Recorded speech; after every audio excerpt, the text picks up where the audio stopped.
Hello guys, आप सभी का स्वागत है मेरे इस यूट्यूब चैनल पे जिसका नाम है मिस्टर मैक।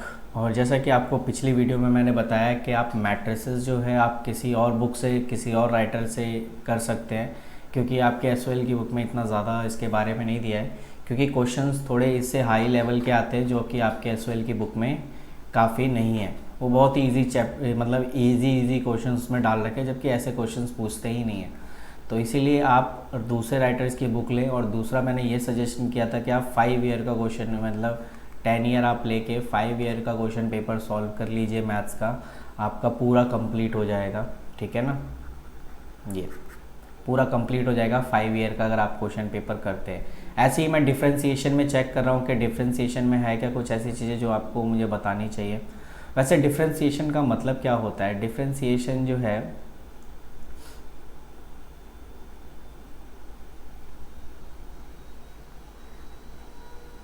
यहाँ लिखा हुआ है, वैसे इसकी थ्योरी तो पूछेगा नहीं, लेकिन मैं फिर भी बता रहा हूँ। डिफ्रेंसीशन का मतलब एक तरह से होता है एवरेज रेट ऑफ चेंज, कि कितना चेंज आया।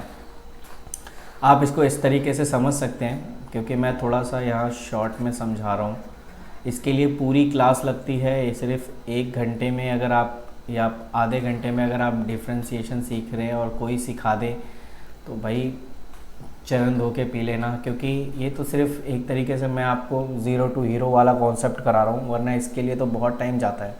लेकिन फिर भी मेरा कोशिश यही है कि मैं आपको बताऊँ कि डिफ्रेंसीशन में कैसे किया जाता है। जैसे सपोज़ करो यहाँ पे लिखा है 3x² plus 2x and plus 1। ये जो एलिमेंट होता है, इतना एलिमेंट जिसके साथ x लगा हो, चाहे वो स्क्वायर हो चाहे क्यूब हो, कुछ भी हो, इसको कहते हैं वेरिएबल।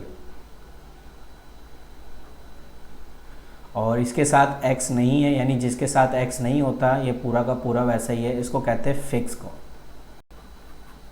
ठीक है, तो ये आपका वेरिएबल है और ये है फिक्स। तो इसी में चैप्टर है कॉस्ट का। तो अगर मैं आपसे कहूँ कि इसमें फिक्स कॉस्ट और वेरिएबल कॉस्ट कौन सा है, तो आप सिंपल सा बोलेंगे सर जिसके आगे x लगा हो, आगे कह रहा हूँ मैं, जिसके पीछे x लगा हो उसको हम बोलेंगे वेरिएबल कॉस्ट, और जिसके आगे कुछ ना लगा हो, सिंपल सा नंबर हो, उसको कहेंगे फिक्स कॉस्ट। क्योंकि आप इसमें चेंज नहीं कर सकते, इसमें चेंज कर सकते। क्यों? क्योंकि मैं x की वैल्यू अगर 1 रखूँगा कोई और आएगा, 2 रखूँगा तो कुछ और आएगा, 3 रखूँगा x की वैल्यू तो कुछ और आएगा। इसलिए मतलब चेंज हो रहा है ना, तो चेंज हो रहा है, इसलिए हम इसे क्या बोलेंगे? वेरिएबल कहेंगे। ठीक है, ओके डन। तो इसीलिए इसको हम वेरिएबल कहते हैं। तो आप इसे नोट कर लो कि फिक्स और वेरिएबल होता क्या है। तो जिसके आगे x लगा हो, तो अब इसे सॉल्व कैसे करें? आपसे बोलेगा चलो इसका डिफ्रेंसीशन निकालिए। तो डिफ्रेंसीशन इसका मतलब ये जो फंक्शन दिया हुआ है ये y का फंक्शन है, सपोज करिए। तो y का फंक्शन है, तो इसका आंसर होगा डी वाई, डी मतलब differentiation of d y d x respect of x। ये रिस्पेक्ट लिया जाता है, मतलब किसकी रिस्पेक्ट में? x की रिस्पेक्ट में। तो इसको सॉल्व कैसे करेंगे?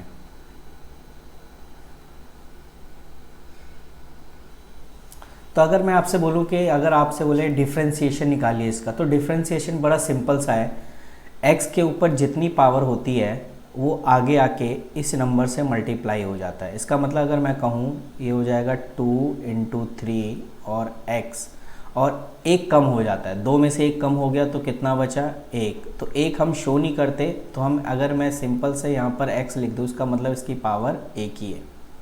ठीक है, और उसके बाद प्लस, जिसके आगे सिर्फ सिंगल x हो तो x हट जाता है, तो बचता है सिर्फ 2। तो इसका आंसर क्या हुआ? इसका आंसर हुआ 3 2 6 x प्लस 2। और ये जो 1 था ना, 1 हट गया, क्योंकि इसके आगे कोई x नहीं था, तो वो 0 हो जाता है। यानी कोई भी कांस्टेंट हो, कोई भी फिक्स हो, जब हम उसका डिफ्रेंशिएशन करते हैं तो वो हो जाता है 0। और अगर किसी के साथ सिंगल x लगा हो तो हम उसको 1 मानते हैं। देखो डिफ्रेंशिएशन का मतलब होता है जब x के मतलब हो जाता है 1। तो अब देखो यही 1 हो गया, तो 2 1 ज़ा 2, प्रॉपर 2 आ गया। और जिसके आगे पावर लग जाती है तो पावर आगे हो जाता है और एक कम हो जाता है। तो इसका एक फॉर्मूला है, इसी फॉर्मूले से जो मैंने इसे सॉल्व किया है। ठीक है ना, वेट मैं आपको ये चीज़ें दिखाता हूँ। इसे मैं आपको वाइट बोर्ड पे करके दिखाता हूँ। ठीक है, तो 1 मिनट आप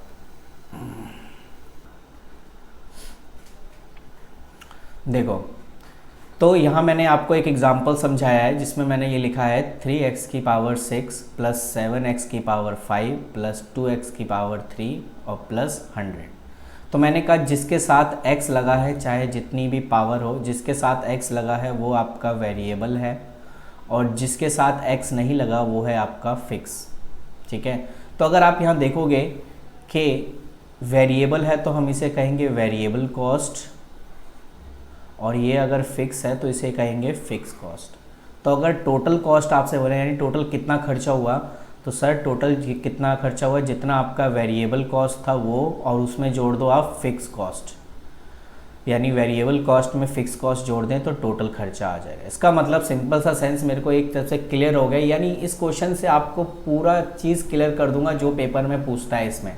ठीक है, कोई झंझटबाजी नहीं है, फिर आपको मैं कॉन्सेप्ट क्लियर कर रहा हूँ, फिर आपको पता चले कि ये कैसे हुआ कैसे नहीं। ठीक है ना, तो ये टोटल कॉस्ट दिया हुआ है। सपोज़ करो मैं इसको आपको इसी से आपके मैं क्वेश्चंस बना देता हूँ, ताकि आप जब अभी आप क्वेश्चन सॉल्व करोगे तो आपका पूरा चीज़ ही डाउट ही ख़त्म हो जाएगा। ठीक है ना, तो ये आप नोट भी करते रहना यार, ताकि आपको थोड़ा सा इसमें हो जाए, डाउट वगैरह क्लियर हो जाए।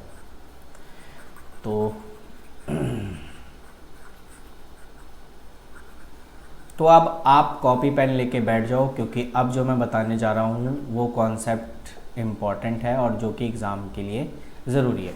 मैंने कहा ये टोटल कॉस्ट दिया है, ये 3 है, 3x की पावर 6 प्लस 7x की पावर 5 प्लस 2x की पावर 3, और ये है 100, बीच में प्लस का साइन, ये है 100।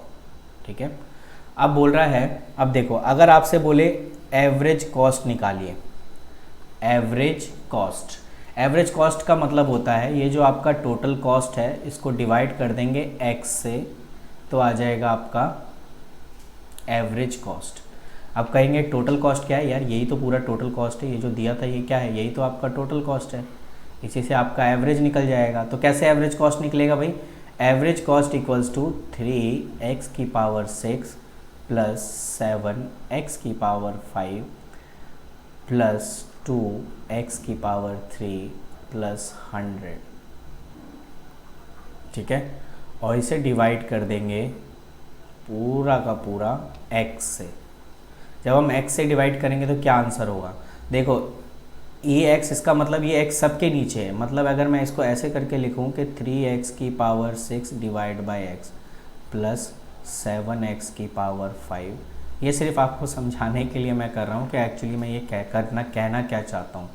सबके नीचे x है, ठीक है ना, ये सबके नीचे x है, किसी एक के नीचे x नहीं है, सबके नीचे। तो इस x से एक x कैंसिल हुआ, इस x से ये एक x कैंसिल हुआ, और उसके बाद फिर इस x से ये x कैंसिल हुआ, और इसमें तो x है ही नहीं। तो हमारा आंसर क्या हुआ, एक x कटा तो कितना आया 3x की पावर 5 प्लस इससे एक x कटा तो कितना आया 7x की पावर 4 प्लस इससे एक x कटा तो ये आ गया 2x की पावर 2, और यहाँ पे तो x कटा ही नहीं, तो ये वैसे का वैसे ही रह जाएगा। ये है आपका आंसर। बताओ कितना इजी है, बहुत इजी है ये भाई, कहने की बात ही नहीं, पहला पॉइंट आप क्लियर कर चुके हो। ठीक है, ये है आपका एवरेज कॉस्ट, जो कि मैंने आपको प्रॉपरली सिंपल वे में समझाया। अब मैं आपको आगे का कॉन्सेप्ट, पहले आप इसे नोट कर लीजिए।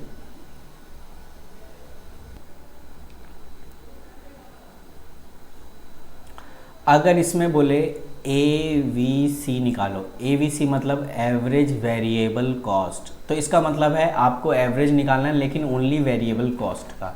तो वेरिएबल कॉस्ट का निकालना है तो इसका मतलब सिर्फ वही वैल्यू लेंगे जिसके साथ x लगा है, जिसके साथ x नहीं लगा है उसकी वैल्यू हम नहीं लेंगे। बात ख़त्म, हो गया AVC निकालना।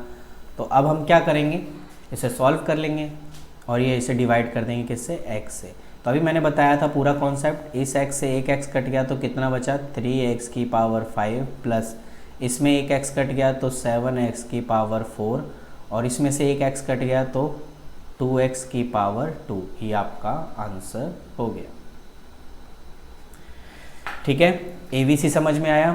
अब का बात करते हैं हम, अगर मैं आपसे बोलूँ MC निकालने के लिए, MC मतलब मार्जिनल कॉस्ट। अगर आपसे बोलूँ मैं MC यानी मार्जिनल कॉस्ट निकालो, तो आप मार्जिनल कॉस्ट कैसे निकालोगे? तो मार्जिनल कॉस्ट निकालने के लिए आपको डिफ्रेंसिएशन निकालना पड़ेगा, यानी DC अपॉन में DX निकालना पड़ेगा। अरे इसे बंद करो। तो अगर आपको डिफ्रेंसिएशन निकालना हो, जिसका फॉर्मूला है DC अपॉन में DX यानी रिस्पेक्ट ऑफ X, तो सिंपल सा आपने क्या करना है, ये जो x की पावर 5 है वो आप आगे लेके जाओगे, तो 5 से मल्टीप्लाई कर देंगे 3 को, क्योंकि ये जो 3 है ये तो ऑलरेडी आगे था और ये आगे आ गया। और ये फिर आप क्या कर दोगे, x में से एक कम करना है, जितनी भी वैल्यू है उसमें से पहले आगे करके उसके बाद उसमें से एक कम करना है। तो अगर मैं सिंपल सा बताऊं तो ये कुछ इस तरीके से दिखेगा, ये 4 ये आगे आ गया और 7 से मल्टीप्लाई हो गया और फिर x की पावर आपकी एक कम हो गई, तो ये आ गया 3। देन नेक्स्ट आपने फिर ये 2 की पावर आगे आ जाएगी, देन 2 से मल्टीप्लाई करोगे तो x की पावर जो है यहाँ पे 1 हो जाएगी। तो अगर मैं सिंपल से इसे सॉल्व करूँ तो ये हो गया 5 3 15 x की पावर 4, 7 चौक 28 x की पावर 3 और 2 दूनी 4 देन x। ठीक है, तो ये आपका नॉर्मली आ गया आंसर 15 x की पावर 4, 20x x की पावर 3 देन 4x। तो ये आपका क्या है, marginal cost short form MC हो गया आपका। तो इसमें क्या हमने सीखा कि जो भी पावर होती है वो आगे आके आगे वाली एलिमेंट के साथ मल्टीप्लाई हो जाती है और बाकी का जो उसमें रिमेनिंग बचता है उसके पावर में से एक कम कर देते हैं। तो जैसे देखो यहाँ पे 5 पावर था, आगे आ गया, एक कम किया तो 4, उसके बाद ये पावर आगे आ गया, उसमें से हमने एक कम किया तो देखिए x की पावर 3, फिर उसमें इसे हमने आगे लिया और एक पावर कम किया तो आ गया। तो आपका ये प्रॉपर एक आंसर है। तो अगर आपका ये क्वेश्चन 7 मार्क्स में आ जाए तो आपके लिए बहुत ही रामबाण इलाज है। तो प्लीज़ आप इस क्वेश्चंस को ज़रूर करिए जो कि मैंने अभी आपको बताए हैं। अगर आपसे बोले कि अगर x की पावर 7 है तो बताइए मार्जिनल कॉस्ट क्या होगा, तो सिंपल सी बात है, ये जो अभी आपने मार्जिनल कॉस्ट निकालना है इसमें आप x की वैल्यू 7 पुट कर दीजिए। तो अगर मैं इसमें 7 वैल्यू पुट करूँगा तो 15 7 की पावर 4 प्लस 28 7 की पावर 3, इस तरीके से आप वैल्यू पुट कर दीजिए और जब आप इसका टोटल करेंगे कैलकुलेटर से तो जो आपका आंसर होगा वो मार्जिनल कॉस्ट होगा। अगर इसी x की पावर मतलब इसी x की वैल्यू 7 को जब आप इसमें पुट करेंगे तो आपका टोटल कॉस्ट निकल आ जाएगा। ठीक है, तो इस तरीके से आपसे क्वेश्चन में पूछेगा और आपको इसी तरीके से जवाब देना है।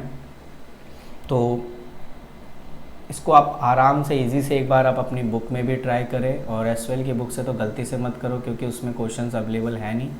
तो आप 5 ईयर क्वेश्चन पेपर ले लो और उसे आप आराम से सॉल्व कर लो। ठीक है, तो चलो मिलते हैं आपसे अगली क्लास में कुछ नए टॉपिक के साथ। फ़िलहाल आप इसकी प्रैक्टिस करो जो मैंने आपको प्रोवाइड कराया। Thank you.